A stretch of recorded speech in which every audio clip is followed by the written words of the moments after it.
है blue force आप designate करते हैं, रेड फोर्स, फिर वो अपनी अपनी स्ट्रेटजीज बनाते हैं। जैसे एआई वगैरह आएगी टुमारो तो वेरी रियलिस्टिक रिजल्ट्स आएंगे कि आपको बताते हैं अच्छा आपने इतने जहाज लॉन्च किए, उसकी फिगर्स आती हैं कि अच्छा आपके ये 2 एयरक्राफ्ट शॉट डाउन हो गए। एयरक्राफ्ट का जो रेडार है वो सिर्फ नोज में है, आगे देखता है, पर जब मेरे रेडार ने वो 100 किलोमीटर तक देख लिया और फिर जब मैं ये मिसाइल लॉन्च कर रहा हूँ 100 किलोमीटर से हीट सोर्स नहीं लॉक ऑन होगा ना, क्यों उतना तो सेंस नहीं कर पाएगा। हम दिन में फ्लाइंग करते हैं, फिर मून फेस में करते हैं, डार्क में there is nothing, it's complete darkness.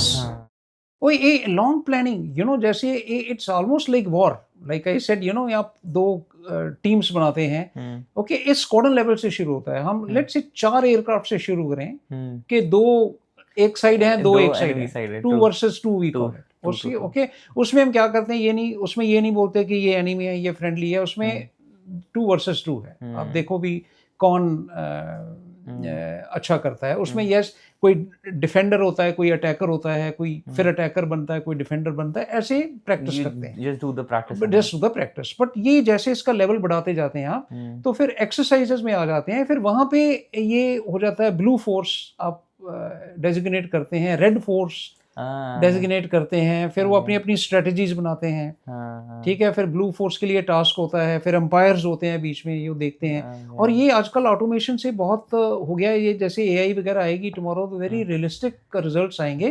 तो उसमें क्या होता है कि आपको बताते हैं अच्छा आपने इतने जहाज लॉन्च किए, वो बिल्कुल उसकी फिगर्स आती हैं कि अच्छा आपके ये 2 एयरक्राफ्ट शॉट डाउन हो गए, आपके ये 2 एयरक्राफ्ट वापस नहीं आए, या वेदर खराब हो गया, आपके इतने जहाज वहां लैंड कर गए। तो रियल टाइम सिनेरियो प्ले किया जाता है, जिसमें इट्स ऑलमोस्ट 24/7 ऑपरेशन। अगर 7 दिन की एक्सरसाइज है तो लोग वहीं रहते हैं, खाते हैं, पीते हैं, सोते हैं। I mean everything happens there in the more realistic demo I have ever seen in my life. या and you take it up to international exercises। अभी हमारे इंडियन एयरफोर्स कितने इंटरनेशनल एक्सरसाइजेस करती हैं, like in the part of the practice या America के साथ करती हैं, फ्रांस के साथ करती हैं, सिंगापुर के साथ। इसमें फिर मतलब लाइक सर थोड़ा सा अगर डिटेल में जाना चाहें तो डेमो में, तो उसमें मतलब अगर जो मतलब एट द एंड अगर एक ए पार्टी एक बी पार्टी है, so how do we call it, like कि कैसे सक्सेसफुल कैसे हुआ वो? इसमें एम क्या है इन चीजों का? एम में क्या रहता है? एम रहता है लेसन्स सीखना।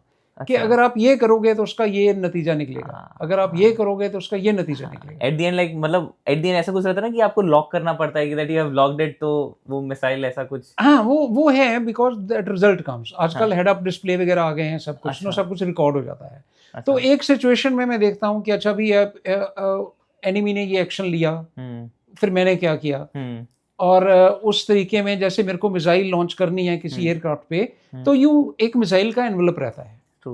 ठीक है, वो मिसाइल उसी एनवेलप में अगर आप दुश्मन के एयरक्राफ्ट को लाते हैं तो ही हिट करेगी उसको। ऐसा नहीं कि आपने कहीं से भी लॉन्च कर दिया। नो, उसको properly you have to lock it and then the missile has to, आपको उस एनवेलप में आना पड़ेगा। इट्स लाइक योर आर्म ना, अगर मेरी आर्म इतनी लंबी है और किसी को स्लैप करना है या हिट करना है, तो उसको आप उसकी रेंज में तो आना पड़ेगा। So now other aircraft is trying to avoid it, let's say he is on the defensive, तो फिर आपको क्या है, मैन्यूवर करके उसको उस रेंज में लाके फिर उस पे रेडार उसको डिटेक्ट करता है, उसको लॉक ऑन करता है। फिर मिसाइल ये देखती है कि ये मेरी रेंज में है कि नहीं, मिसाइल का हेड लॉक ऑन करता है। फिर आपको मिसाइल का एनवेलप अगर आपके एयरक्राफ्ट में फेड इन है तो वो आपको बताता है कि हाँ भी अगर अब लॉन्च करोगे तो अब ये हिट कर देगी।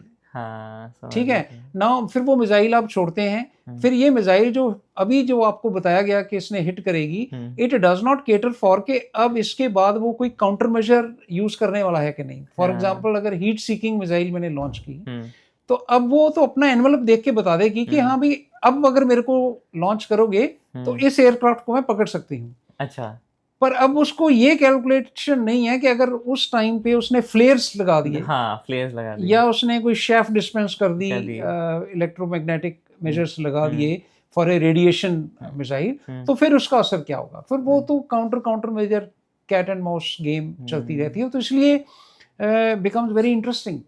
So flares and these you are saying electromagnet, these are used to destroy the missile who's coming towards them. to evade the missiles. These are countermeasures.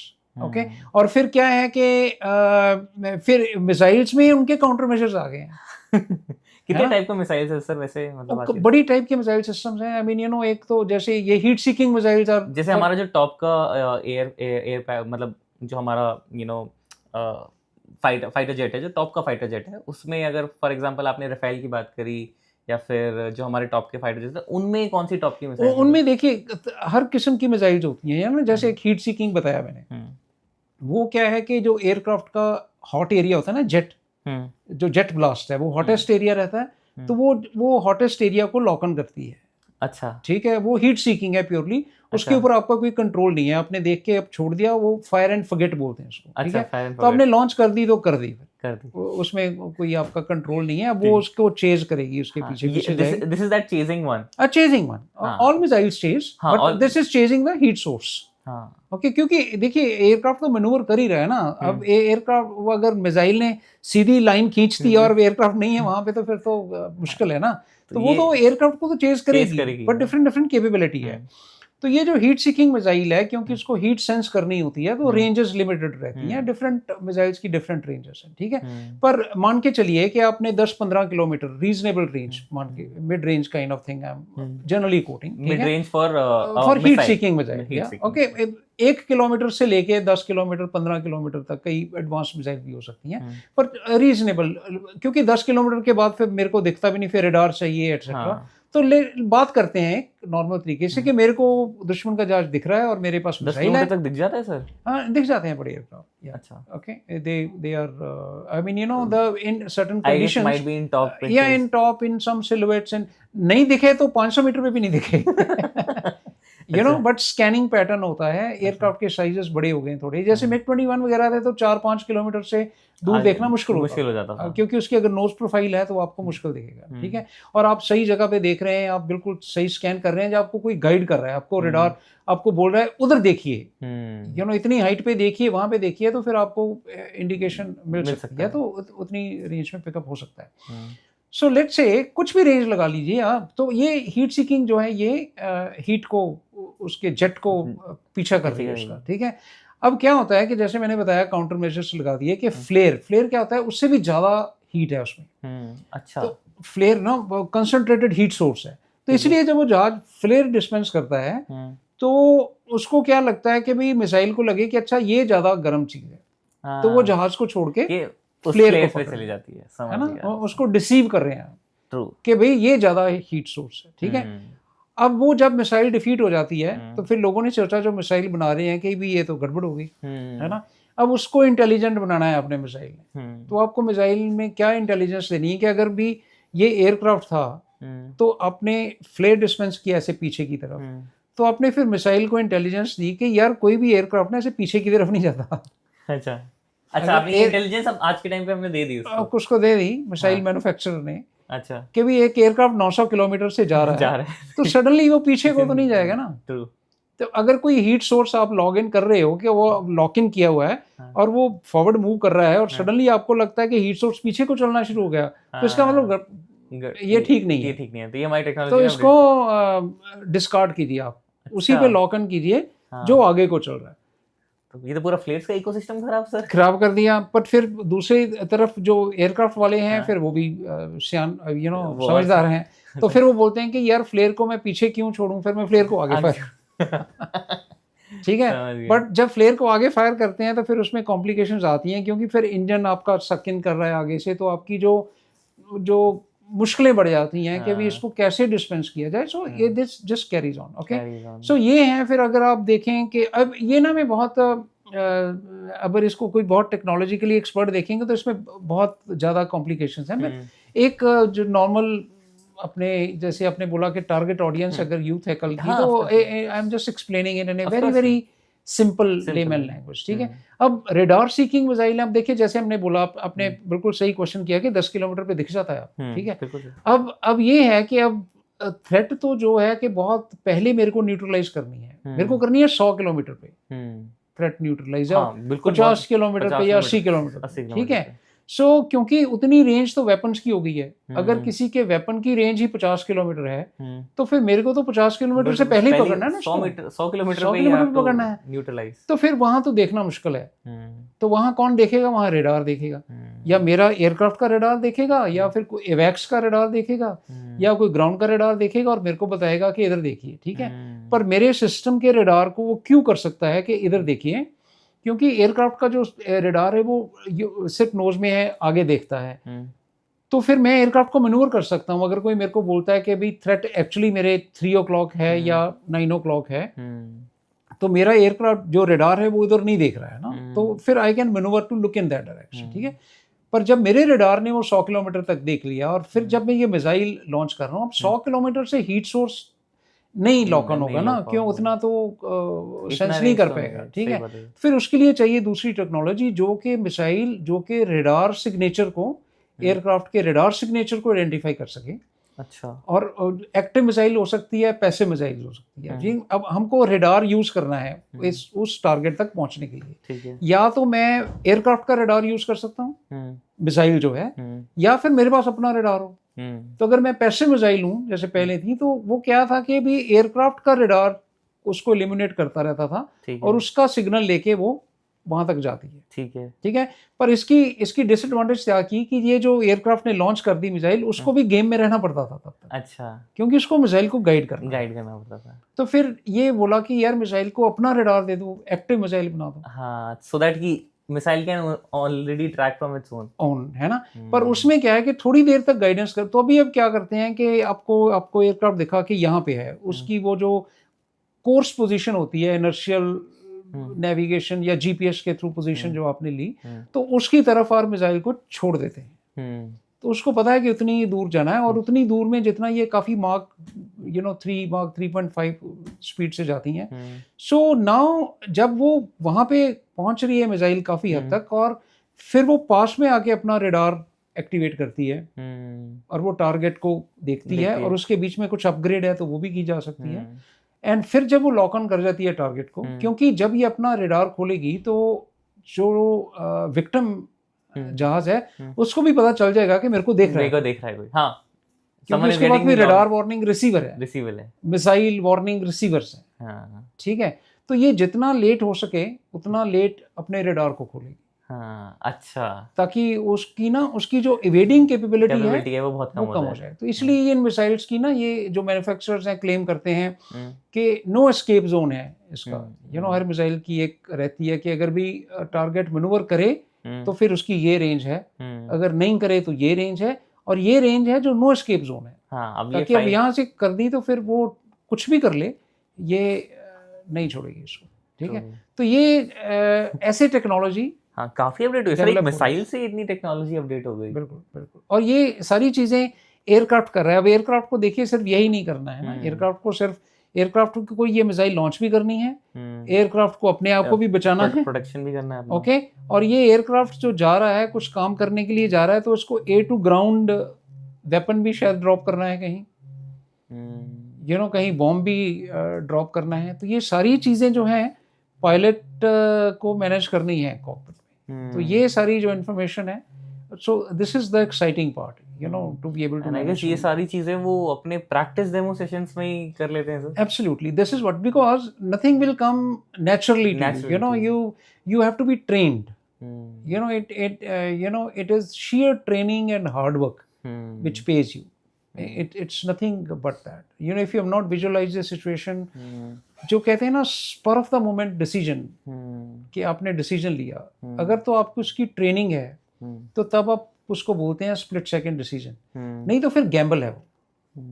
Decision तो आप कुछ भी ले सकते हैं। अब आप मेरे को बोलिए ये स्टॉक बताइए सर, इसमें लगाएं या उसमें लगाएं, मैं डिसीजन ले सकता हूँ उसमें, क्या आपको बोल दूंगी इसमें लगाइए, वो तो गैम्बल है।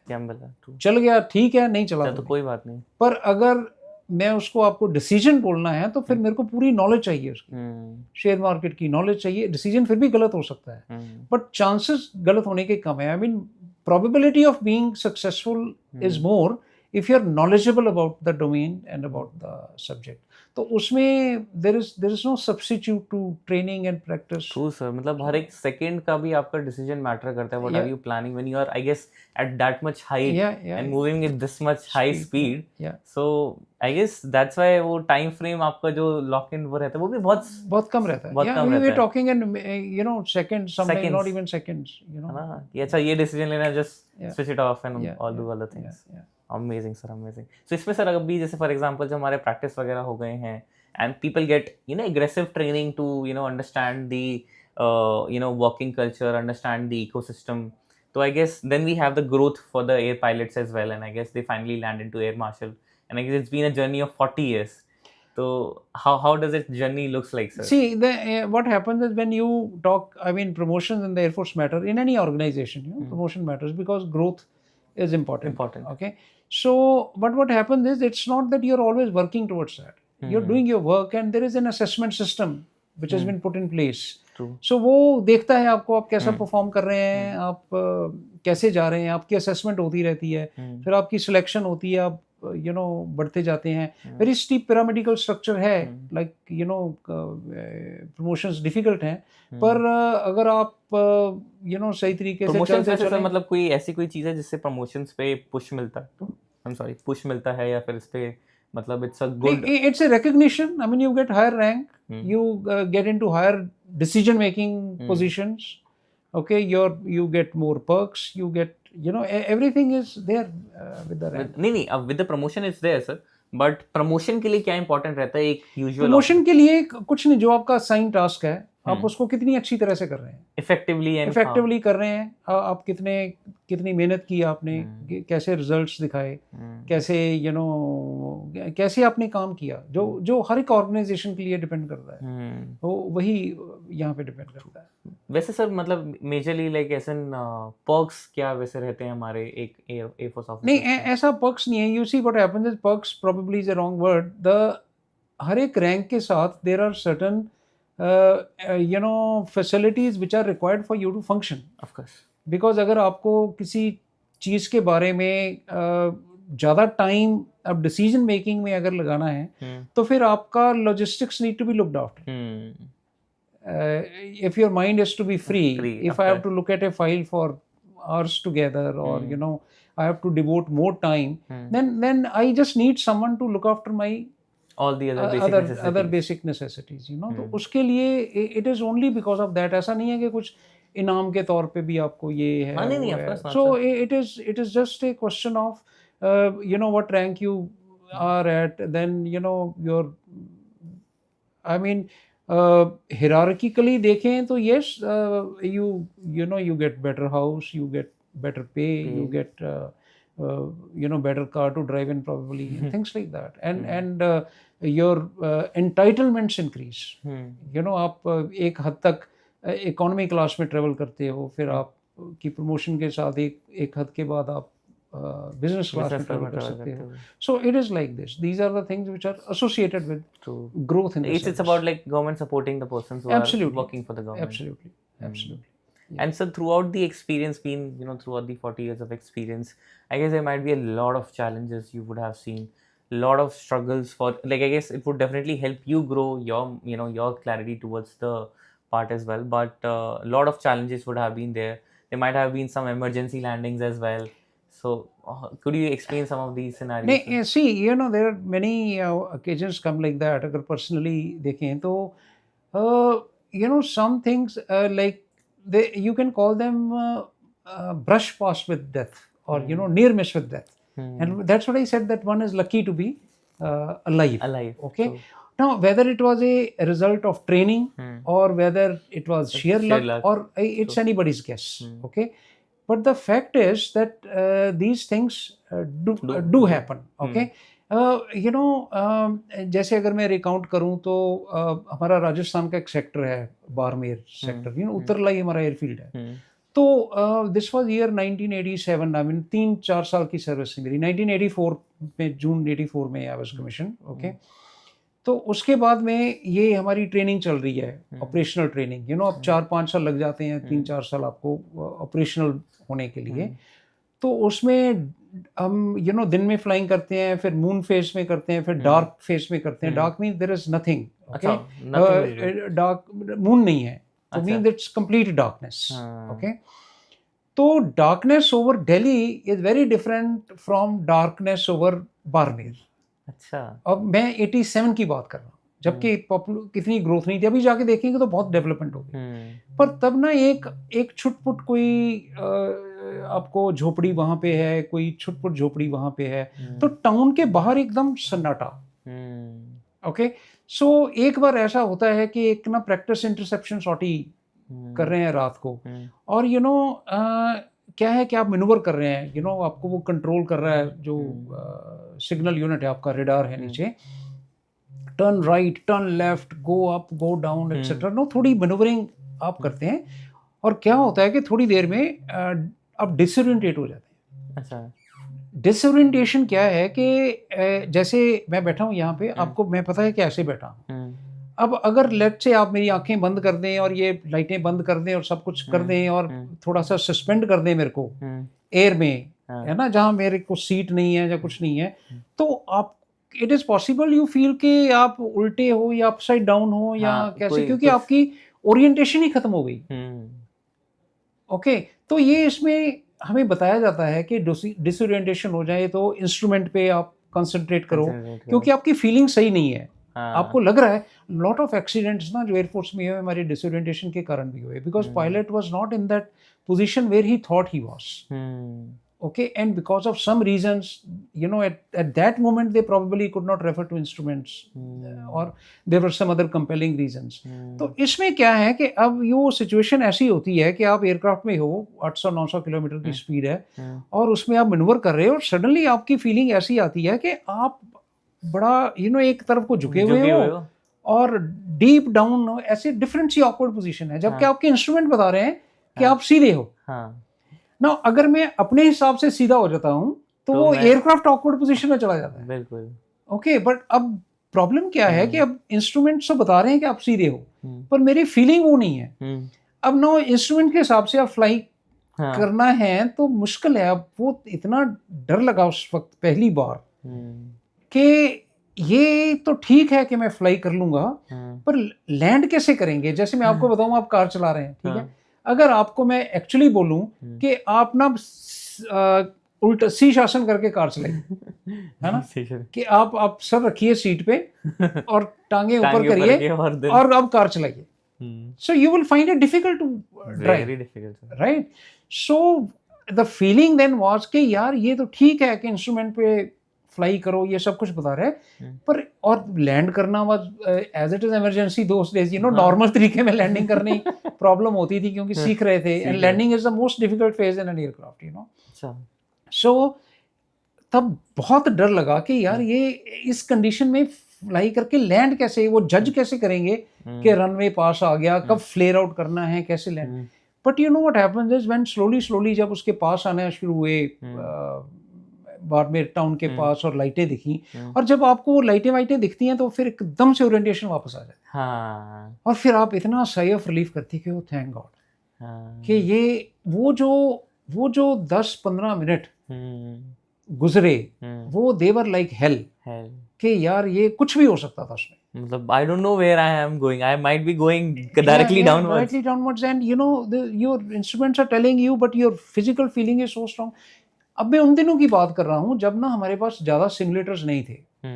अब क्या किया है कि एयरफोर्स इज इवॉल्व्ड, ओके, अब हमारे पास ये डिसोरिएंटेशन सिमुलेटर हैं जिसमें हम एक्चुअली ऐसी चीज़ों की ट्रेनिंग दे सकते हैं। तब ऐसी फिजिकल ट्रेनिंग नहीं थी। अच्छा। उसके बारे में बताया जाता था, कोशिश की जाती थी कि आपको एयरक्राफ्ट में ले जाके ना एक इंस्ट्रक्टर जाते थे साथ में, वो फिर आपको बोलते थे आंखें बंद कर लीजिए, वो एयरक्राफ्ट को उल्टा सीधा घुमाते थे, फिर बोलते थे अच्छा अब बताइए कैसे है। तो वो कभी फीलिंग आई कभी नहीं आई, कोई जरूरी नहीं। ओके, ये तो जब आती है फीलिंग, कोई ना कोई हमेशा जिंदगी में जब पहली बार डिसोरिएंटेट होता है तो उसका अलग ही है सिलसिला। पर उसके बाद में क्या है कि that is why I have every time I came across any situation और position where I could tell the youngsters, तो एक ही बात मैंने उनको बोली कि यार ऐसी सिचुएशन आ सकती है पर घबराना नहीं, क्योंकि उस 10 मिनट में अगर आप घबरा गए और कुछ स्टूपिड कर दिया तो फिर वो गड़बड़, वो कंट्रोल ही नहीं हो पाएगा। तो आप ये मान के चलिए कि कोई बात नहीं, ये टेम्परेरी फेज है, क्योंकि अगर मेरे को भी ये पहले पता होता जैसे कि ये कोई बात नहीं, ये टेम्परेरी फेज है, ये हो जाएगी ठीक, तो उतना पैनिक नहीं होता जितना हुआ। तो ये हमारा एक किस्म का धर्म बन गया, या मैंने जितनी भी पोजीशंस में रहा सब डाउन द लाइन बताता था अपने लोगों को कि ये सबको बताना ज़रूरी है कि कोई ऐसी सिचुएशन आती है डिसोरिएंटेशन की तो फर्स्ट थिंग घबराना नहीं है, उसमें आपने इंस्ट्रूमेंट पे बिलीव करना है और वो ख़त्म हो जाएगी सिचुएशन। जैसे आप कुछ विजुअल क्यू देखोगे तो आपको बिल्कुल पता चल जाएगा। ये ऐसे ही जैसे ना आप किसी अलग जगह पे जाएं, किसी स्ट्रेंज जगह पे रात को, और रात को आप उठे यार लाइट नहीं है, तो आप शायद डिसोरिएंटेड हो जाएंगे कि बाथरूम उस तरफ है या इस तरफ है, या दरवाजा उस तरफ है या इस तरफ है। हो जाता है ना कई बार आप ऐसे घूम रहे हो और अचानक से लाइट आ जाए तो एवरीथिंग इज इन प्लेस। तो something similar with a little vast degree है कुछ।